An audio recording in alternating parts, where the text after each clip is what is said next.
Hello! Hey everyone! Something different today. Entertaining talk. You could tell by the thumbnail. It's a very funny one. Yeah. So, You said that you want to kick it off? Yeah. So, we're here to discuss Kimetsu or Demon Slayer. For the American title. We're gonna call it Kimetsu Going forward, it's just gonna be called we're gonna call it Kimetsunoyaiba. So, in any case, we quite enjoyed this manga, and we finished it as a manga first before the anime even came out. Yes. And so we go all the way back to, I think the anime hadn't even done the Mugen Train arc. No, you're right. Mugen Russia had. They didn't. Or the first season. Yeah, so that was like, what, 2021, 2020, one of those? Yeah, so we had finished it by then, and we quite enjoyed it. By no means our favorite manga, or even one of the greatest of the greats, but certainly good in its own unique way, and it has a flair that is specifically true to female writers, and we mean that in the best way possible. That men can learn a lot from the fact that a woman has written this. And now we're going to get into why there are obvious signs, to the most obvious to the subtle, across the entirety of the manga, why it was a woman who we will call Croc-Sensei, because her avatar is like a little crocodile. Yeah, but with glasses. That's her personal... Yeah, that's her little avatar. No. Self-portrait? Funny little cartoony self-portrait. Crocodile with glasses. Yeah. So we call her Croc-Sensei. Yes. And going forward, we're going to talk about how Croc-Sensei most definitely is a woman who had written this really, really good action manga. Yes. So it will be recounted mostly through Brandon's great memory. He's far better than mine. We will go over the nuances and little pieces, as I had said before, about things that only a woman writes. And it's like, yeah, a woman wrote that. And we mean that like, thank God. Yeah. Oh my gosh. Because a guy would have written it the crappy, sexist guy way, or the very blind guy way, or the very cut off from emotions guy way. And ugly. It's despicable. It's just plain dull, and it gets old, and it got old the first time. So we're going to be recounting this from the start of the manga and go across it. Brandon's going to remember the events, like kind of arc by arc basis. Yeah, kind of event, because just for a fun thing, we've only read the manga once, and we read it literally years ago. Yeah. So we don't remember it perfectly, but we remember the things that definitely stood out, and I can generally remember it because I reread all the Jogan action scenes, Yeah. we love the... Brandon loves the action scene. Yeah, I love the action scenes. I do too, but I'm not one to reread stuff too often, unless of course it's something that really special. Something really special. Kimetsu is not something really special, but it certainly has ascended to a level that has defeated so many of the dudes manga out there. It is fucking brilliant, and we're gonna get into that as well. So let's kick off right at the beginning of the manga. How it starts off. Okay, well we know, of course, the whole storyline. And massive spoilers, folks. We're going from beginning to the end of this manga in this video. Yeah, so in case, Get ready for a ride. Okay, wow. While Croc-Sensei, where to start? Okay, well, let's just start with Tanjiro. Particularly with Tanjiro's character that you seldom see in manga. Action manga genre by men. By men. Is that even the best of them. Even the best of them. He's very sweet in the sense that has a lot of kindness and care, and more than just to the heroes, to his pals, to the baddies, to the demons. I mean, to the real really bad demons.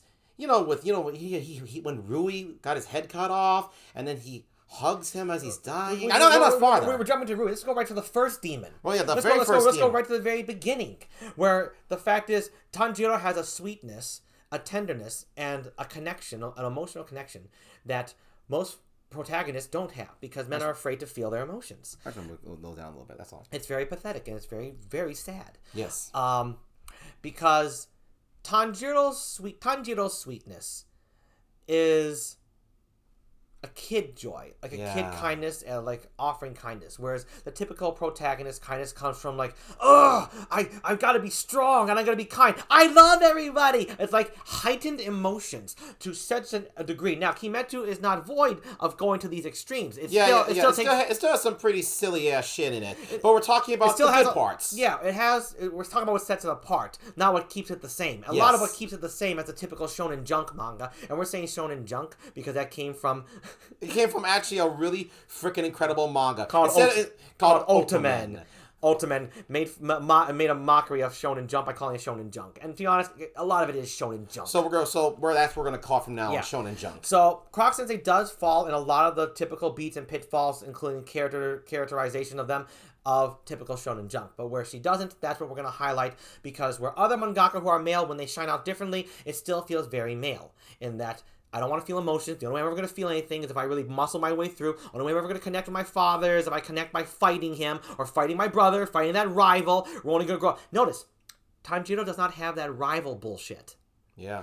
That I have that eternal rival who's a jackass, and for some reason we're supposed to like the rival. I guess Genya was supposed to be that, but he ended up being a friend. So that ended so quickly, but yeah. So Tanjiro's sweetness, to carry that sweetness. Oh my gosh! Not just for his sister Nezuko, and we'll get into that too. Yeah, we'll get into that too, definitely. But for the demons, the enemies. The compassion he shows for them is a sweet level as opposed to a male perspective. Men like to hear the sounds of their own voice. Men like to lecture. And men like to beat the enemy up. Whoever's designated as the antagonist or that, they're going to get the crap kicked out of them and then most likely killed.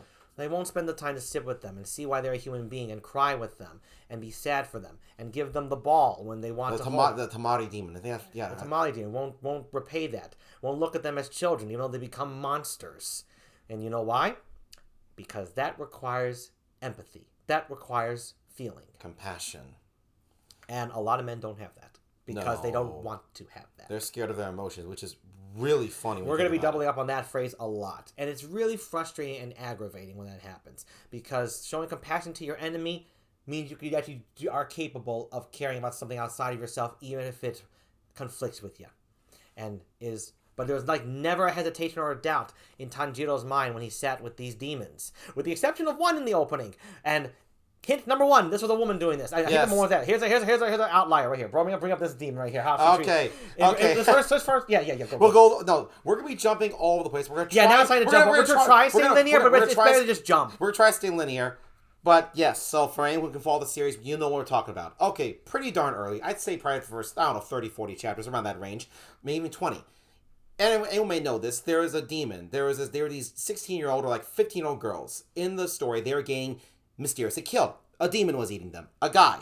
And his quote was saying that eating 16 or 15-year-old girls is in their prime. And Tanjiro was pissed off hearing that. But he didn't have a long-winded speech. He just didn't like hearing this jackass. Right there. Making fun of a creepo guy saying that that's the ripe age for a girl. And then he's a demon, then gets killed. And he's the first demon that Tanjiro shows the least amount of sympathy towards. Yes. And even though he showed sympathy towards earlier demons and demons after that. But nope, not this one. This one he didn't hate. But he definitely didn't show sympathy. The only time Tanjiro felt bad for this demon was how terrified the idea of the demon mentioning Muzan's name. But that was it. Otherwise, he just killed him. So that's time right there. Women, they don't like guys like that. And you know what? Why the fuck should they? Ew, gross. Guys saying, this is the perfect age for a girl. Oh my gosh, creep much? That right there. You don't see characters like that in Shounen Junk manga and then getting killed. You see them. Here's how a male would typically write that, and I'm sure you've seen it before. I'm sure you've seen the male mindset when creating something like this would go, okay, well, I'm showing sympathy to all demons. Let me insert a little creepy ass motherfucking pervert and show him some sympathy as well, because it's in tone. Yes, I'm a little pervert, my little creepo who loves women. I'm going to show him sympathy just as much as I'm going to show the little kids who got killed. Yeah, who just were kids. They're going to get the same treatment. But sign number one, and that's not one of the many signs. That one. And on the subject of perverts, the closest pervert is Uzui in the show, but he's actually even above the regular. Do you see a lecherous old man in this? Do you see a lecherous? I think I can name a very popular Dragon Ball. A very popular one that was a lecherous asswipe. This one on the good guy side. This one again. Another sign. Women don't hate. Like they hate gropers. To be sexualized and fucking catcalled and touched and groped. They don't like that. No, that's in Kimetsu. I'm gonna do more jumping again. A great character that could have been that, but she twisted it. Zenitsu. He's so scared of dying, and it's so funny and cute. He just clings to any woman, and he wants to marry them, and they still reject him. He's not groping them. He's not saying, I want a one-night stand. He's not saying, I'm into boobs, My Hero Academia kid. No. It's cute and funny. And there's sweet. Again, a sweet boy. And since we're on the subject, we're just going to jump on it. Uzui, you know him. He's on, oh gosh, I forget what breathing he is. Sound. He said the sound Hashira. And, Tenzin Uzui. You know, he's got 3 wives. You know, very, very gorgeous, you know, very busty wives. Come on. That's setup. That's guy writing all over it. But then, and you know, one of the pitfalls that Croc-Sensei has fallen into. Yes. While she is definitely writing things from her stance as a woman and what women just don't like to see and don't like that men love and it's just disgusting. Yes. She still is a fan of Shounen Junk, and I do believe that is a detriment a little bit to Kimetsu. Actually, that probably is like the detriment. It is a detriment that she is definitely a fan of the crap that they usually put in there. There are just other crap she's not a fan of, and that only a woman who loves both the Shounen Junk crap but is aware of the problems that women suffer would be able to cut that out and keep the crap in there at the same time and make a functioning manga. Go figure. Yeah. But now, back on the subject of, good thing you brought that up, back on the subject of Uzui, the sound Hashira. 3 wives, very beautiful. Come on. You see the setup. Come on. I mean, when he was trying to, you know, lightly kidnap, forget one of the girls at the Butterfly Mansion, we kind of smacked her butt. Come on. You can see where this possibly can go. We have our groper. The Croc-Sensei is actually, maybe it's actually a dude. But then that one part, it's not long, but this one very beautiful part. You know, because he didn't like the idea. He said he doesn't like his brother, who had a bunch of wives, that they were just basically meant to make babies. He said he hated that. Mm-hmm. But women hate being used to make babies. They hate being baby machines. Come on, it's sexist and stupid. It just is, period. While rarely you will see the topic of baby machines brought up in male manga, yes, you won't ever hear them say that that's a bad thing either. Nope. But with this, Uzui, what does he do? He tells his 3 wives the list. The most important people's list. The most important ones that are absolutely the best of the best and the most important you have to take care of. My wives, you're the top, followed by subordinates, then civilians, then me at the bottom. That's what he said. The husband in Japan, ancient Japan society, is below the wives. That is another big sign that a woman wrote the guy with 3 beautiful wives as totally respectful and basically stepping on himself. And he's a good-looking guy, and he's tough, and he's nice. But no, what is it? Bam! His wives are the most important thing. Even more important than Tanjiro and his friends, the main characters. His wives! Even more important than the all-important encompassing, we must defend the weak civilians, people. His wives go above those motherfuckers all day, all night. Yeah, so that is another great sign that a woman wrote this. Because you think about it. Think about this. Women want loyal, good, loving husbands. And then think about all the fathers and mothers in this. Well, usually... The straight ones do, at least. Yeah. Now let's go to the... I'm sure you've seen it in the other Shounen Junk action-y ones. You know, if they have a wife or girlfriend, when the hell is there even a short blurb of saying, you're my top? There's always like, oh, my friends, we're all together. Or like, oh, my dad. Or like, oh, my courage. Or oh, my future. I don't ever hear you saying, my honey crushes all y'all. My love, you stink compared to it. That's it. I don't hear that. So let's rewind time back now again. Now let's rewind time back. So more points and more great points. And we're saving the most obvious one for last. And if anyone was paying attention, we're going to say the most obvious one for last that actually just puts everything else, elevates everything else together. Mm-hmm. So we're going to rewind back now to Tanjiro's sweetness, the fact that his drive is his sister, and another thing, you got to see Tanjiro's mother.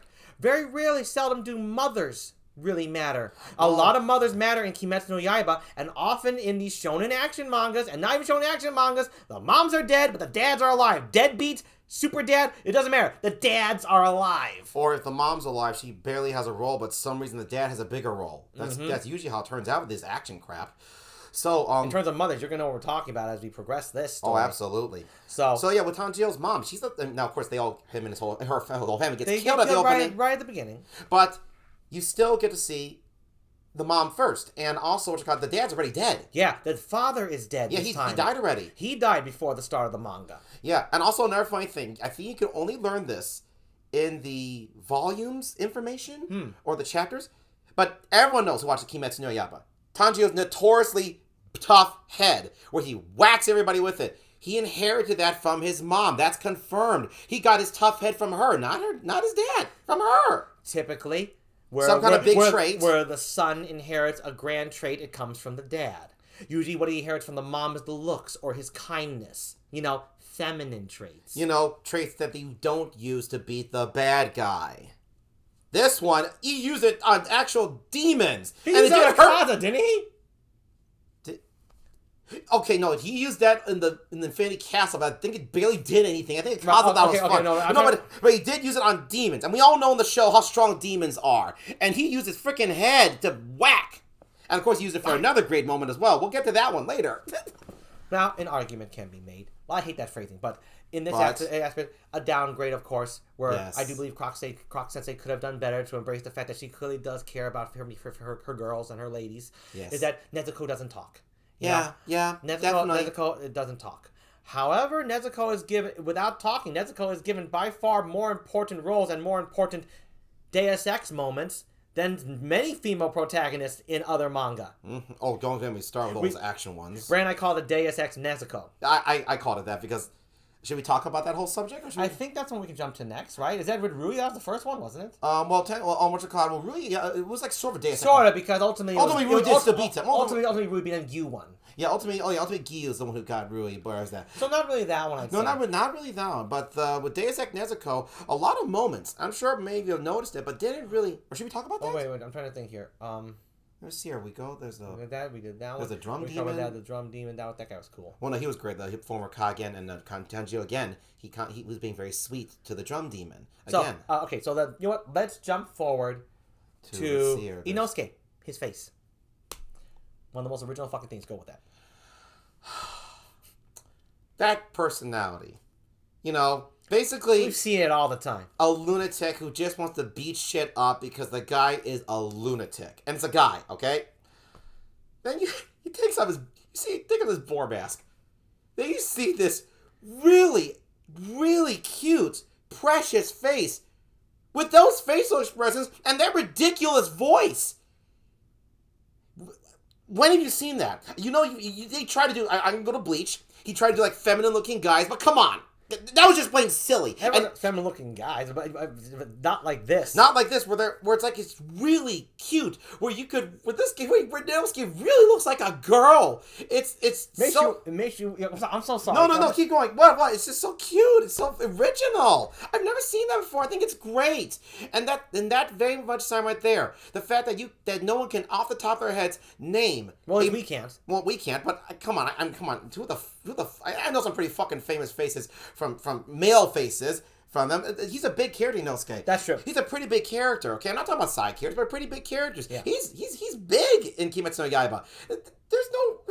There's no big characters with that kind of contradiction. This super ripped, cut body with that adorable face. None. I can't name a single one. I can't. And makes you wonder. Do you think Croc-Sensei intended for Inosuke to be a girl, where she would always have, the god rays? Yeah, a god ray. The god ray sensors? Yeah, that would be original. That would be original, right? Topless girl Inosuke fighting like a badass and still cut. And with a hilarious personality. Makes you think about that, and that would have been pretty damn cool. Another subtle and overt sign that Croc-Sensei is a woman. We're going to say that repeatedly because it's the theme of the video. It's the theme of the video. So right. We talked about Zenitsu. We talked about Tanjiro, how nice he was. Zenitsu being very sweet. There's not a whole lot of emphasis on masculinity in Kimetsu, but on tenderness, kindness, sadness, emotions, depression, loss. Things that require you to feel, not punch. Yes, definitely. And to... Just... Okay. And to reach those levels of emotions and the catharsis of the scenes, of the battles, of the trauma, you reach there through understanding, through talking, through sitting with each other, not through an epic battle of punching each other and looking at someone's back and going like, for the future, or I'll never catch up to him, he's my idol. I can only feel when I'm bleeding. Oh, yeah, that's also definitely another subtle, overt sign. So not present in Kimetsu. In bursts, sure. Yeah, definitely. But in truth, the one we're following, so not in Tanjiro's character. Not Nezuko, not Inosuke, not Zenitsu. Yes, Inosuke. Yes, definitely Inosuke. That guy's a fucking lunatic. But what you recall, he actually got better as the manga went on. We can give Mothers.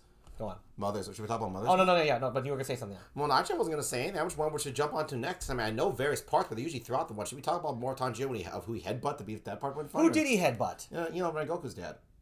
Oh, yes.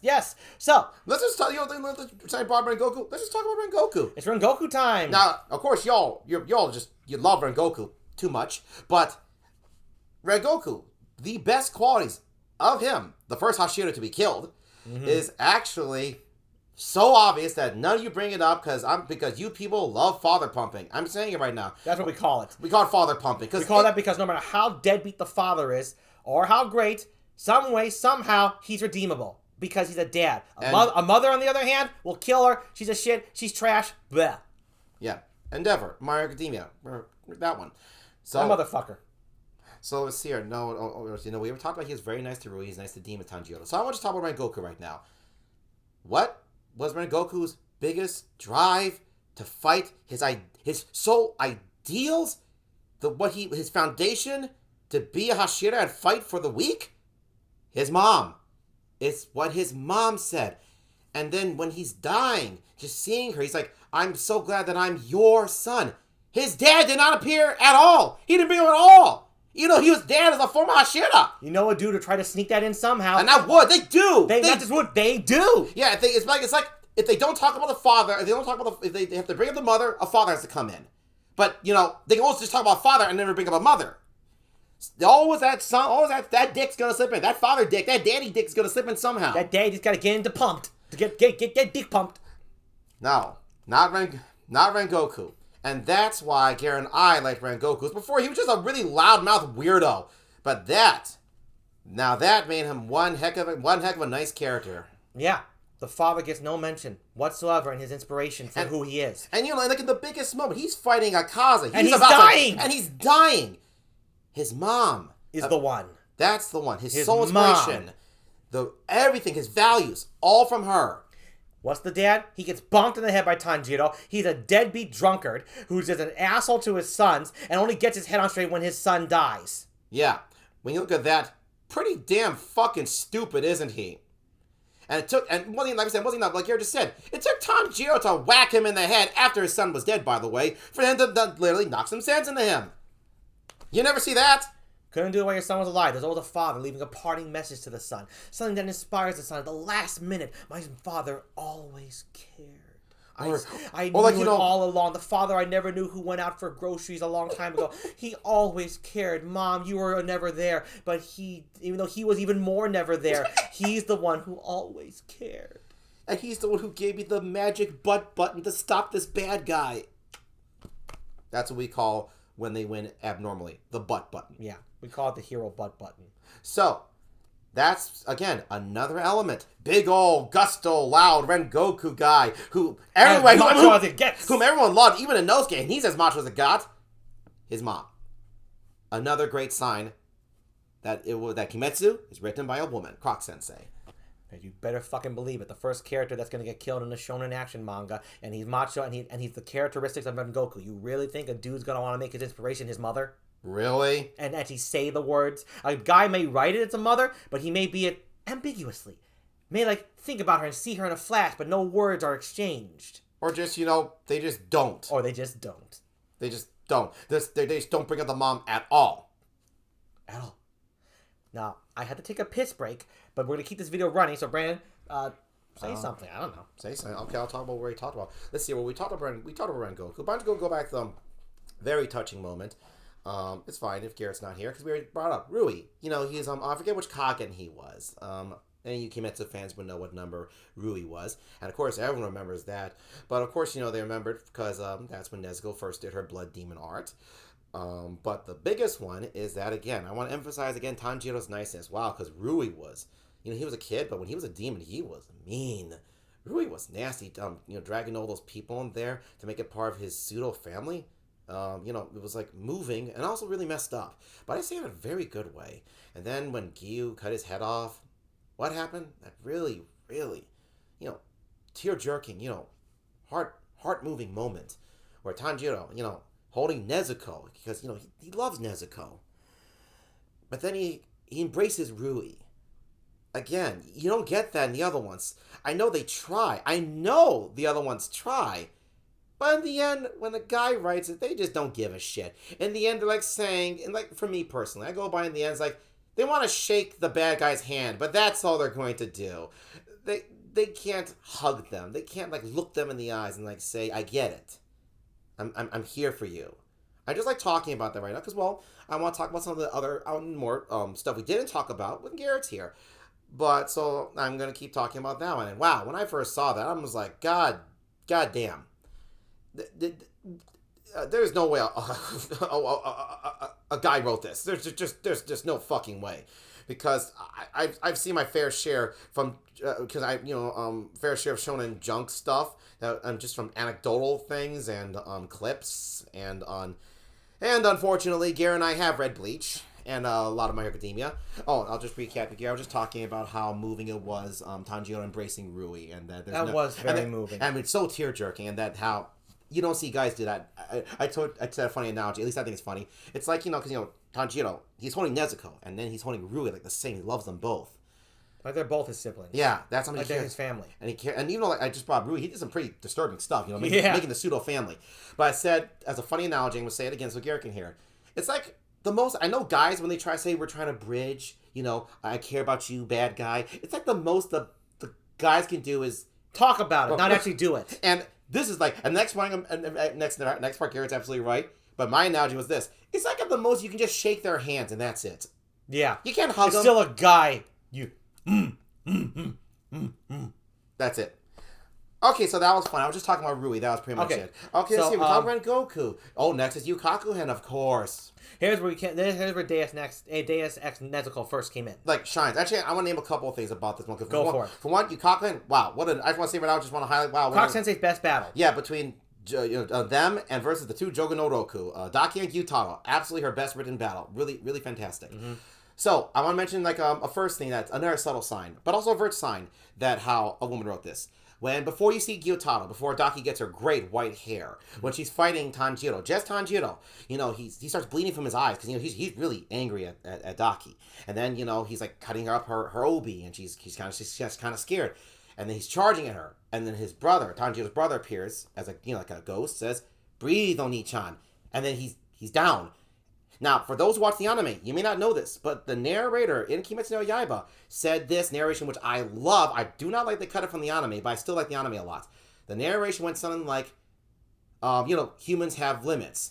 Humans are not immortal. They do not have infinite strength. Because if it just took anger to beat the demons, the demons would have been defeated a long time ago. That's a good mockery of what guys do. Because, a little quick break of that, guys always say if you just think enough, you can beat any bad guy. Not Croc-Sensei. She said, it doesn't matter how angry you are. Or how determined you are. Demons literally have infinite stamina. You can't top that. Literally, no human can. I don't care how good you are at breathing. You can't beat that. So, Tanjiro's down. Then Nezuko comes in. And then kicks Daki. And then the narration goes, but Nezuko is a demon. So her rage is infinite. So see, right there. She saved his life. And then complimenting Nezuko that she's a demon and she has infinite strength. Right there. Another overt and subtle sign that a woman wrote it. Very often, there's the female protagonist or the side one or the love interest who does save the protagonist, but only the protagonist says the final phrase and has the final word, the final punch, the final claim to victory at the end of the day. Like, I'll give an example. This one always sticks out in my head because, well, unfortunately, Bleach is like a nightmare. I'll bring up Bleach's example. Orihime, she's the one who, her and Ichigo's the main, and Orihime, she's the one who loves him, wants to get together with him. With that one, it's with the last big villain, Yukaku. He was awesome. He was cool. We like villains. Yeah, we love villains. Orihime, she healed him after Yukaku just like flicked Ichigo and like almost killed him, and then but the only thing people remember is at the end of the story, Aizen and Ichigo beat Yukaku. I doubt any of you ever would highlight anything Orihime did for Ichigo. And that's the problem. That's definitely Tite Kubo and all those men's intention. They put the woman helping the guy to say, I technically did it. But really, I believe in just guys beating up guys and women should just, fuck off. That's really what they do. Guys, women should fuck off and just be there. Yeah, that's what they really do. Think about that. Do you really remember the women helping the guys? Really? And if you do, if you're one of the people who, are kind of disgusting people who are okay with that and want to justify that as good writing or that's just the way it is, up yours. Up yours. So, I bet some do recall it. I'm sure people recall it so they can say, I do remember that. And it's not exactly like you say it is. In the end, you're still defending the woman helping the dude as her best, most memorable, redeeming factor. What? Here we have Nezuko. Similar situation. She did help Tanjiro. He gets back up to the battle. However, it's different because Nezuko's now done. She joins the fight. Yep, and then she's not just there to heal. Yep. Or stand by the side. She fights with him. And fights a really big enemy, Daki. That's a huge deal. But then, okay, for one, that was a brilliant battle. Then, of course, all that happened with a really good battle. Then the particularly important couple of things. Well, of course, I just want to say again, Tanjiro. And his compassion. With Daki and Gyutaro. Again, incredibly moving scene. So again, enforcing that. You don't get that shit from Ichigo. And by the way, I love Ichigo as a lead. Ichigo's a great character. Ichigo is a great character. Tai Kubo didn't give him... Tai Kubo wanted to cut out that emotion because, he's a fucking idiot. Yeah. By the way, just so you know, Tai Kubo, he's the mangaka of Bleach. Just so you know. Just in case you don't know what Bleach is. He's the guy who created it. So, again... Really poor creator. Yeah, absolutely. Very egotistic. But no, with again, Tanjiro, with them. And Daki and Gyutaro, they're nasty. They did a lot of nasty things. They killed so much people. It was great. But Nezuko, for those of you who remember the battle, is Gyutaro's incredibly powerful, awesome blood sickles. He poisoned all the main ones. He poisoned Uzui, he poisoned Tanjiro, he poisoned Zenitsu, and he poisoned Inosuke. They all would have been dead, literally. It didn't have some omniscient narrator explaining, oh, by the way, they're going to poop the poison out 5 minutes from now. The hero butt button? No, they would have died, without a doubt. They would have been dead. So who gets the final say in this battle? Who gets the final hurrah and says, I saved the day? Nezuko's blood demon art. Nezuko! Deus Ex Nezuko. She literally saved all of them, and that's the last thing you remember. It's not like then Gyutaro came back from the grave and attacked them, and then all of a sudden Uzui chops his head off. No! That's the closing of the battle. That is the climatic finish. And everyone who watches Kimetsu will definitely remember that. At least you should. I know I did when I read it. I was wowed that actually she went there, Croc-Sensei. Because I was expecting, because all the other battles, all the boys beat the bad guys, The boys have the final say. And even in Kimetsu they did. Yeah, even Kimetsu. Up until this point. So that's why I was like, but my thing's like, okay. But then that's why also Yukaku battle is the best. Because how it wrapped up. Oh, wow. Now, while Deus Ex Nezuko can be constituted as a hero butt button, because we appreciate the writing more that the girl saves the day, we are going to call it something more flattering and more complimentary, hence Deus Ex Nezuko. Exactly. Because, when the fuck does that happen in frickin' action Shounen Junk manga? Like, never! Unless it's Kimetsu no Yaiba. Moving forward now. We're going to talk about the point that Brandon brought up that Tai Kubo is quite egotistical. That's a point that women lack in a good way. Yes. Ego. Oh my gosh. Ego. Oh good lord. What the fuck? People call you want like shonen characters in a battle sound off a whole entire monologue worth 1 million pages of dialogue in their head. People call it shonen magic. That's disrespectful to magic. Brandon and I call it shonen time. Let's make fun of time. People take time too seriously and lash out at magic too liberally. Yes, easily. Just because you can't do magic doesn't make it bad. Boo fucking who. Yeah. So shonen time is what Brandon and I call it. So while shonen time does exist, and also Kimetsu does have shonen time. We're gonna take a little break and move over to Haganeno no Renkin Jutsu or Full Metal Alchemist.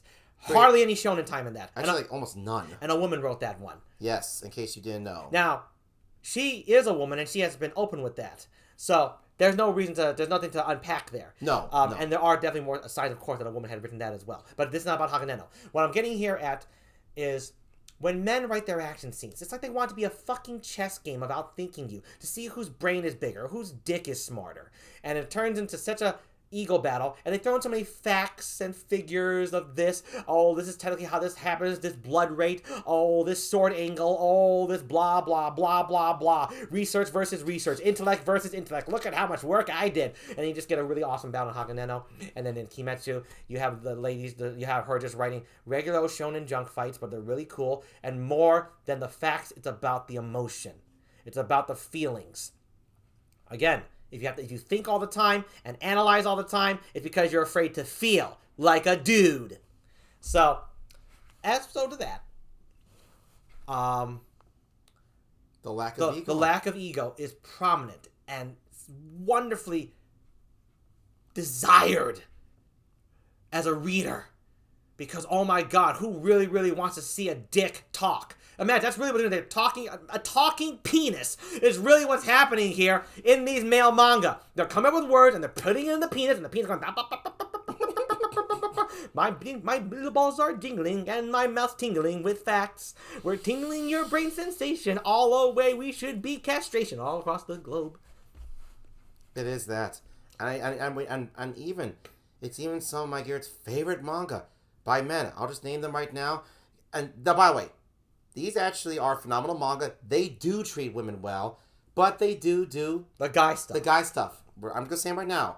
The phenomenal, masterful Hunter x Hunter, and the incredible, and not just a fucking meme machine, it's actually just a wonderful, badass manga, JoJo's Bizarre Adventure. They have it. And I love their manga. They have the rambling. They have the facts. And you can tell they just love to hear the sounds of their own voice and the work they put into their research. And they just want to put it on the paper so everyone can say, oh, yeah, they did their work. They did the job. They want to be complimented for their genius. And that's the thing. In terms of I really love JoJo and Hunter x Hunter way more than Kimetsu. Way more. Like, here. By far better crafted, better characters. Better feelings, even. Stronger storylines. Nastier villains. And just overall, just a tighter feeling of the whole. More consistency, more oomph. But whenever we see those male pitfalls, it is unwelcome. It is annoying. It just feels like the reader's trying to say, "Ha, your creator's saying like you're not as smart as me." Whereas you'll have the female creators, you don't get Kimetsunoyaiba, Haganeno, anything from Clamp. Clamp are the creators, are an all-female mangaka team. They're the artists and the writers. They have made the wonderful works of Cardcaptor Sakura, Tsubasa, Holic, Chobits, Angelic Lair. So you see a lot of stuff they've made. And all of those, no ego. You can tell they put in hard work. You can tell they're smart. You can tell. As smart, if not smarter than the men. But they don't have that rambly feel. Maybe they have some monologues, but you can just tell. You can really tell. Come on, people. You can tell when you're just listing stuff I know, as opposed to listing stuff that makes sense with the story. Makes sense with the story and the context at hand. And more than that, even if both sides, a male's list and a woman's list, word for word, are the same length, it's the feeling in it when the mangaka or the creator put into it. You can tell one is rambling off a list to you, and the other one is rambling off a list so the characters have the list. Yes.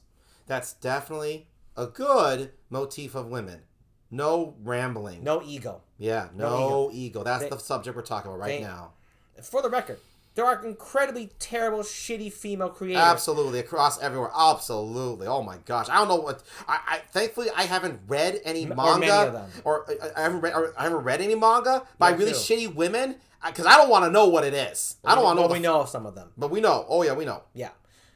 But that lack of ego is really appreciated. Because nobody likes to be talked to. They like to be... They like to watch a fucking story. They like to enjoy their time.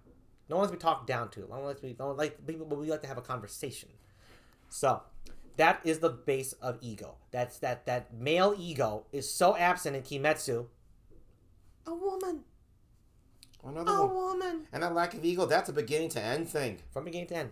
Now, let's jump back into Kimetsu, going more farther down the line. Let me see here. I'm trying to think. Was there anything particular? I'm just going to start listening to something. Let's round off the mothers now. Let's sound off the mothers that get the praise in this one.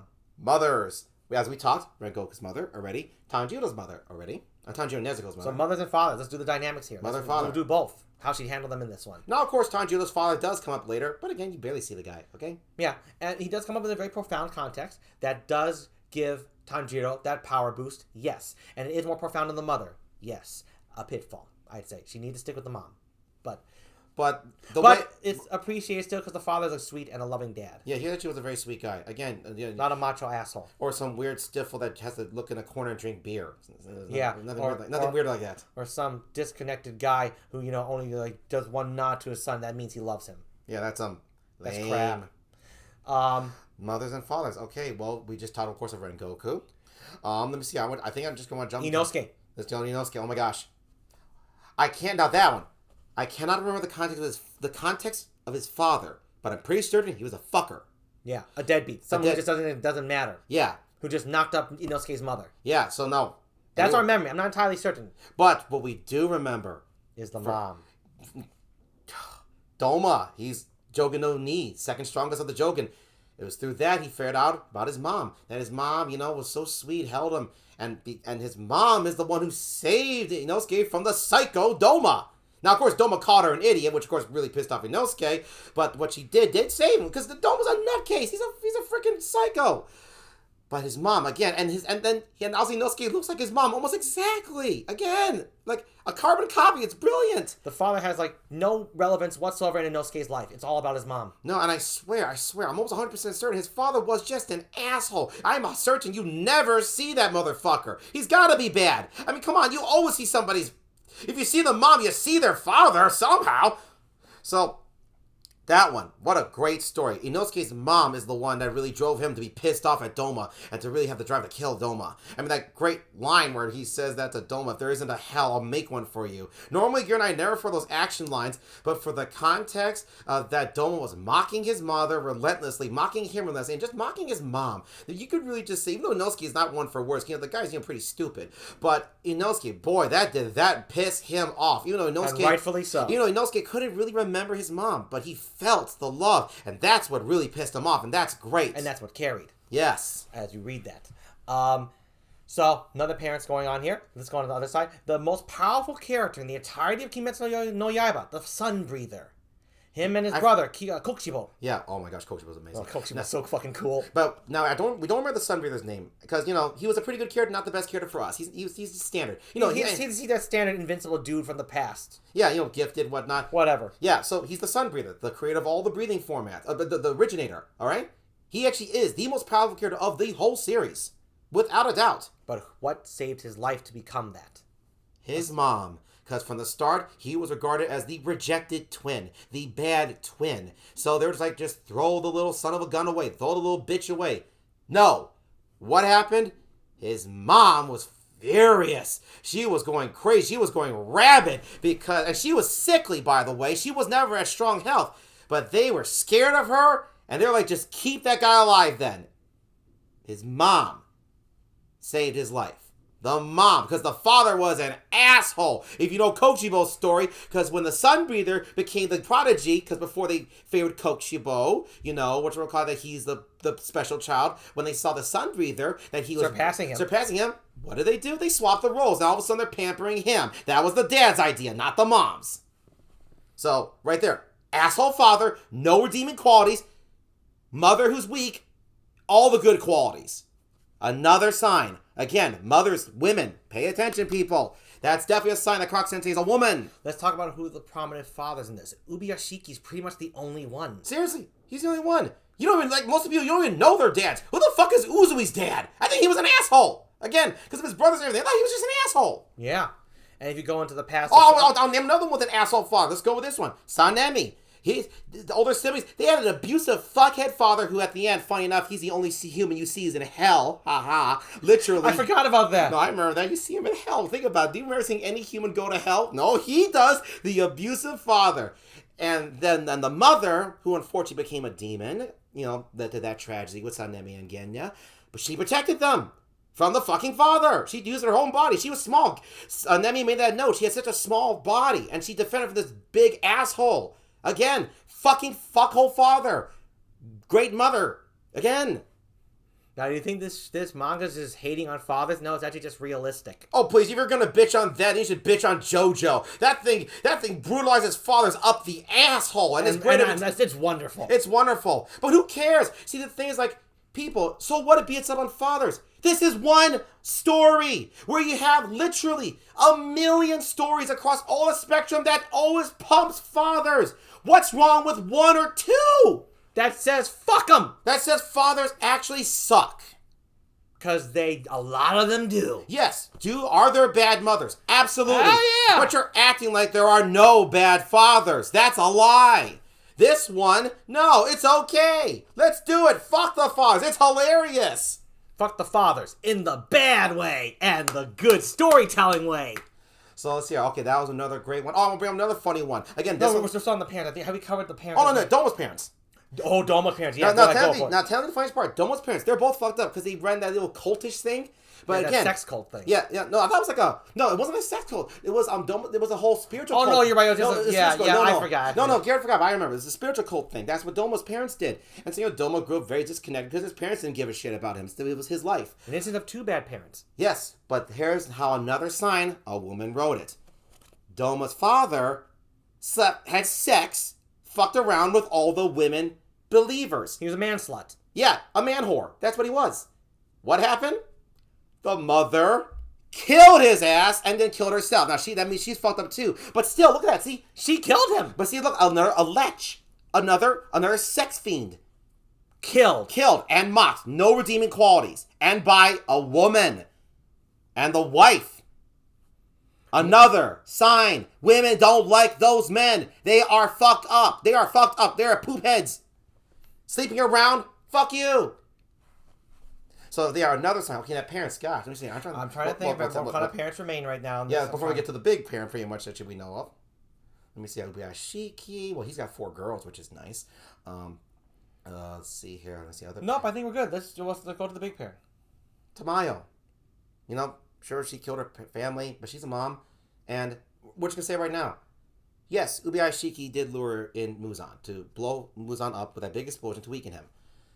But if you know the story goes down, Tamayo is like the reason why they actually defeated Muzan. Now, of course, it was the sun, but it was thanks to her. But that's another point. We're going to bring up with the ego thing. Yeah, another point. But yeah, that's another point. But that poison, that like quadruple or 7 times layered poison, that was the only reason why anyone could do anything to him.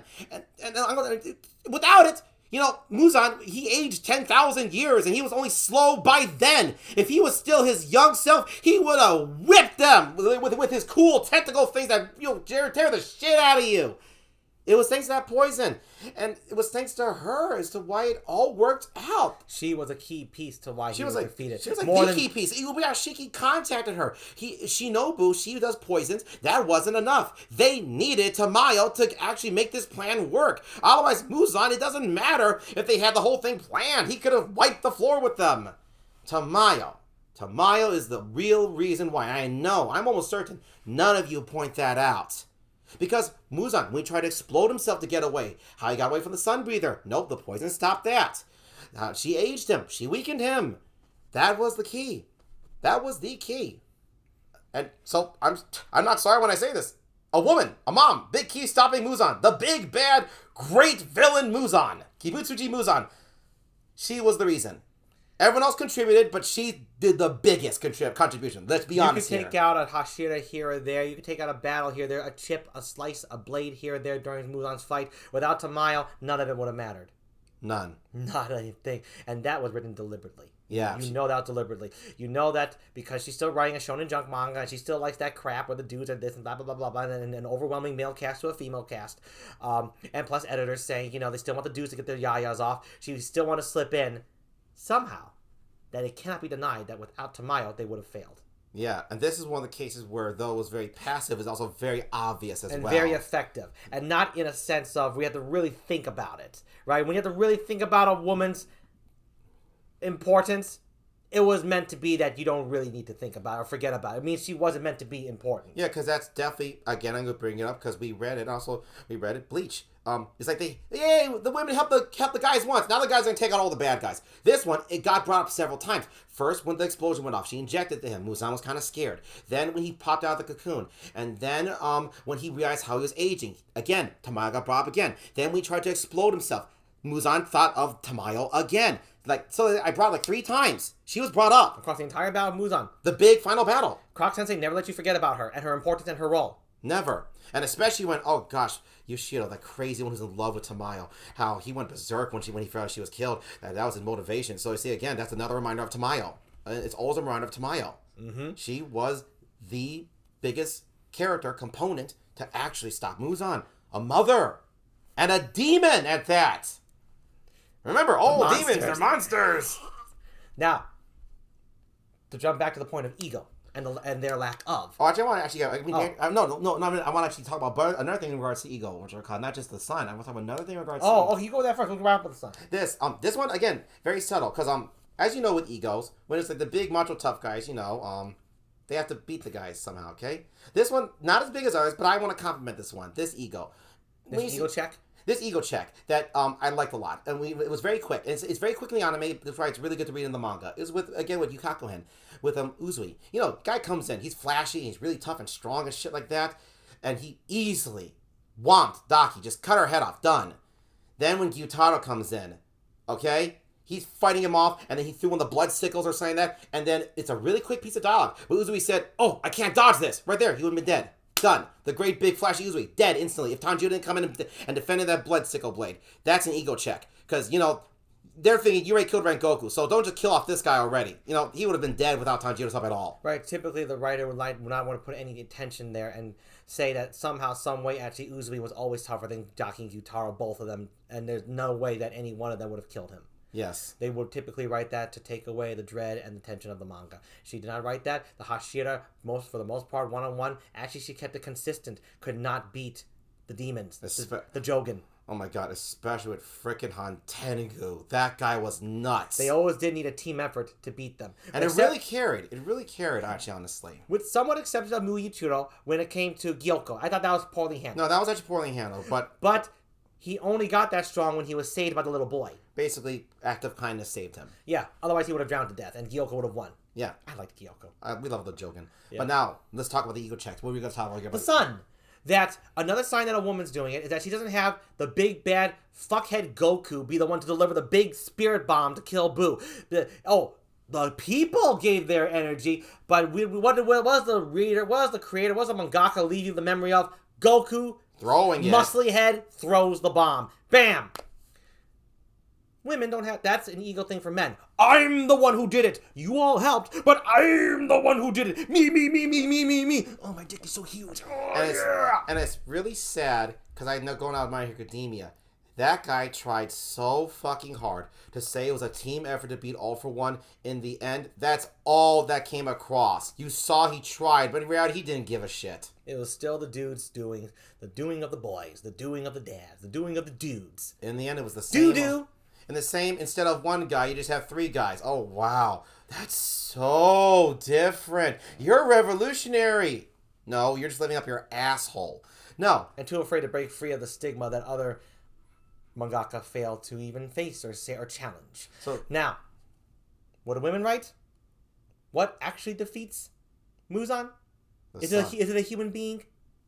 Was it a philosophy? Was it a genius chess move?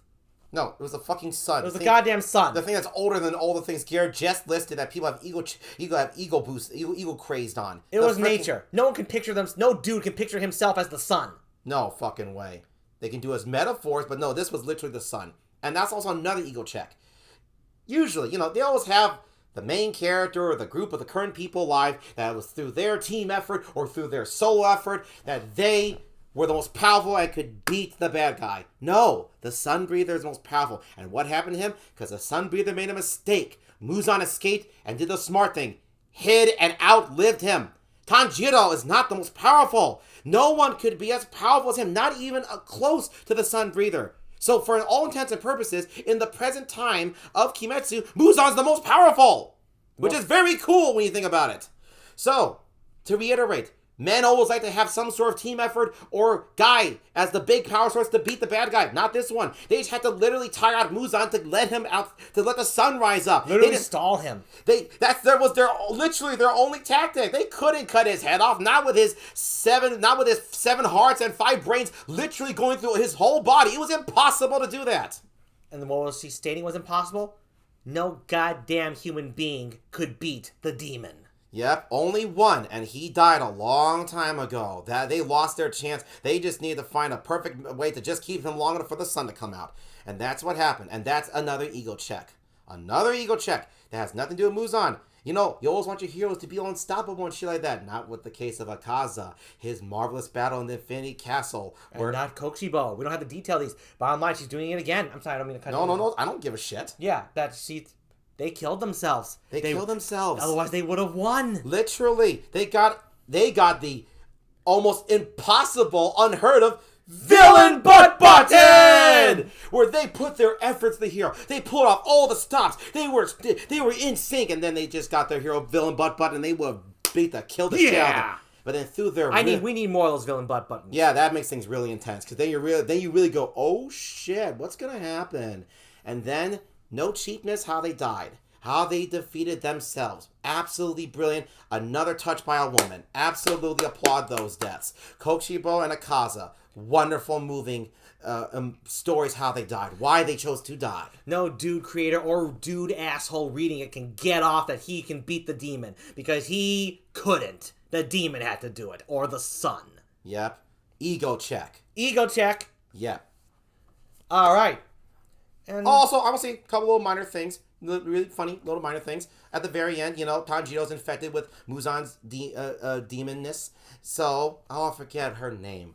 Kanao. I forget, it's one of those two. Her. His love interest. Yeah, his love interest. Her. She's the one who used Tamayo's cure to save Tanjiro. Literally. Because Tanjiro was a demon who's invincible to the sun. He would have wreaked havoc. Everyone was fucked up already. And also, that's right, not bringing out that cure. I forgot, that's another thing. Because Muzan's attacks were poisonous. It was thanks to the little invisible cat and Tamayo's cure that prevented that Muzan from killing them. Again, Tamayo saved all the Hashira fighting Muzan. Again. You don't have to look very far. Or even that hard. You just have to take a step back, clear that Shounen Junk out of your brain, and just see Kimetsu for what it is without any preconceived notions of what an action manga should be. And it's very obvious, all these things. Extremely obvious. And I feel sad if you all missed some of this. Yeah, I do too. Like for real. And more than missed it, if you caught it but didn't appreciate it. Yeah. Ugh. That's bad. That's bad. That's very bad. That's very bad, because the changes she made with all the points we made up here that only a woman can make without thought, because women just know how they feel about certain things and will write it. Mm-hmm. These are good changes. These are very welcomed changes. These are things that people should pay attention to and get inspired from, honestly. Even if Kimetsu is not one of the greatest of all time, it still had good shit. It still has great shit in, actually. And if all these things were taken away and it was the exact same manga, it wouldn't be the exact same manga. No. It would just be another dude's manga. Yeah. Oh, look, fake drama. Oh, look, fake intensity. Oh, look, bad guys that are much cooler than the heroes all get croak. Oh, look, pretending that the women actually matter. Not in Kimetsu. Now, could she have done better? Of course she could have. It's obvious. It's so obvious. Kimetsu is so riddled with too much of the same crap that we've seen time and time again. But then how is it that this manga has surpassed all expectations in the anime world as one of the greatest phenomena of all time, has sold over 220 million copies of the manga? And for a gauge, Kimetsunoyaiba's manga came out in 2016. They reported that it sold 220 million copies, and in 2025, even 10 years, no manga, not even One Piece, that has sold 516 million copies, sold it that fast. I'm pretty certain. And has such few volumes. Kimetsu is finished with a measly. Fucking One Piece has 1 billion volumes. Fucking Bleach has 1 billion volumes. How much does Kimetsu no Yaiba have? 23. And of all the manga that have sold over 100 million copies, only 2 have 23 volumes. The other one being Queen of Astro Boy. But this one, only 23. Whereas Naruto, Detective Conan, Go-Go 13, all those have mountains of volumes. All 100 million sellers, mountains of volumes. And well, I just wondering what point you're going to bring up. That's all. The point is, not just 100 million manga. Brand's saying 100 million sellers. If we jump it up to 200 million, Kimetsu's the only one. Yeah, because Astro Boy sold 100 million. Kimetsu, in terms of 200 million, no, that's the only one with 23 fucking volumes. All the other ones have 200 million. Holy shit, they got a lot. They have the power of time to make more money. Oh, wow. So impressive when you keep something ongoing, you keep getting revenue. Wow, I had no idea that was possible. Whereas, her manga ended like in 2020 or 2021, and if you do the math, yeah, it made like lots and lots of copies when it was already over. Just because the anime was going doesn't make it sell a lot. Look at Jujutsu Kaisen. That sold 100 million copies, and that manga's done, and that anime's still going. It's not going to make another 100 fucking million copies. Let me tell you that right now. Kimetsu, 220 million copies. And will continue to climb with the movies coming out. Yes, the incredible movies, the finale of Kimetsu. We'll be there for them. And so I thought the true success to Kimetsu is not necessarily these points of Croc-Sensei being a woman, these changes that should be recognized and appreciated as much wanted changes to the typical formula. Even if it's not profound, it is profound in that it was put in there where none other existed. I believe Kimetsu's biggest strength is its heart. Yeah. Its tenderness, the kindness and sweetness that it takes to put in stories where mothers are strong and still die, where mothers can make mistakes and still cry, and you can feel for the enemy, and you can feel for everyone around you, and fathers can be treated as deadbeats, and yet it doesn't feel like it's anti-male. It is simply a state of facts of ancient Japan, extremely sexist time period.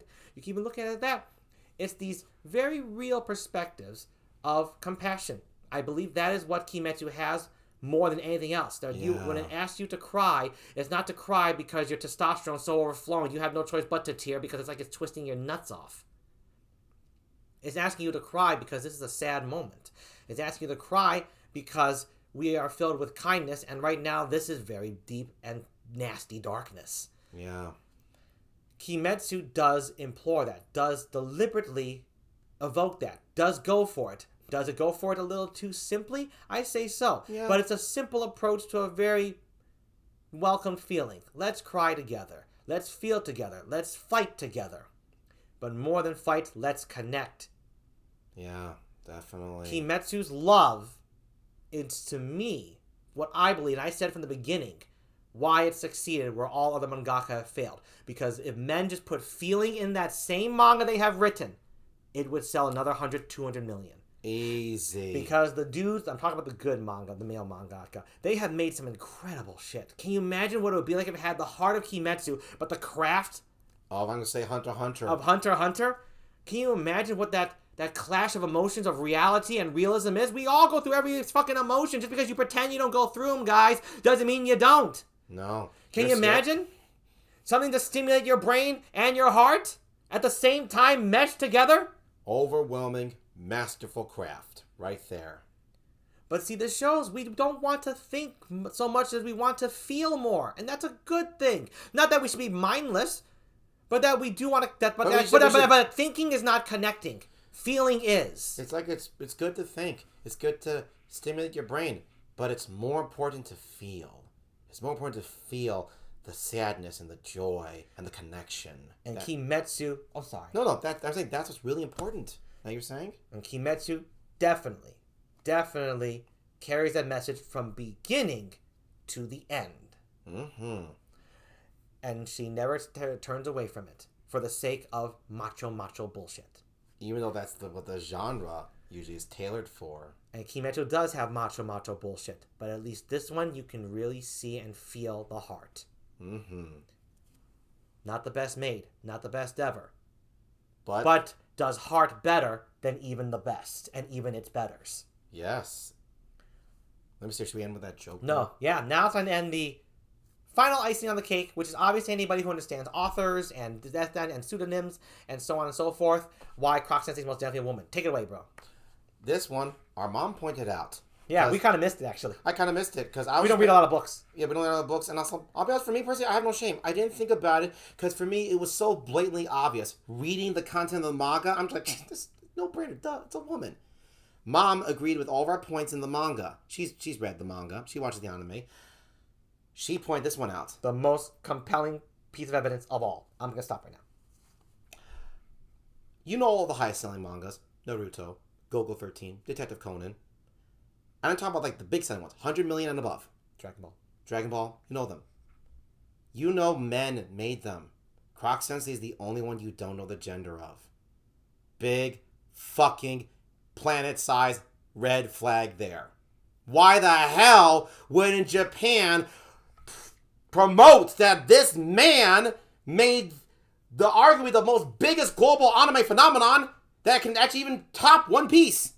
Because they know, and it's a very bad thing, that if they told the people that a woman made this glorious Kimetsu no Yaiba, the sales would bomb. Because people are that sexist. It showed Haganeno Renkinjutsu. She was very honest that she was a woman from the start. That manga sold 80 million. It should have sold 100 million. No fucking brainer. All because a lot of you people out there, and maybe some of you watch this, you're fucking sexist. Gross. Grow the fuck up. And when we say books, female authors are the only ones who hide their gender, because otherwise their books won't sell. Although actually, and all the funny part is actually men, when they do romance novels, some of them hide their names. I know. Okay. That. But we do. But historically speaking, the women have to hide their genders, or else they won't sell. Yeah, or else they'll get in trouble, or else it's going to be worse. Definitely with women. See? And so, for Croc-Sensei to hide her gender when she's at the top of the heap, why? What kind of gender must she... What role would gender play when you're at the top, unless you're not a dude? Unless you're a woman.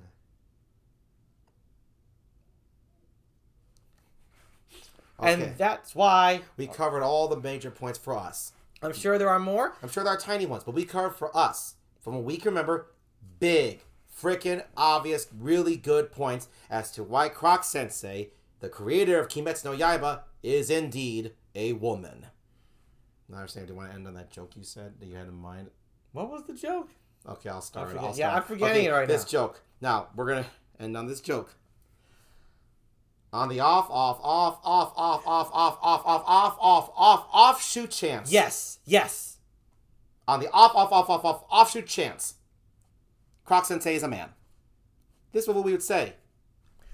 Damn! Dude, you got us! Holy shit! And I would say to all your other guys, man up! Write like Croc-Sensei! Write like Croc-Sensei! Dude, take some hints from him! But let's be honest here. Croc-Sensei is a woman.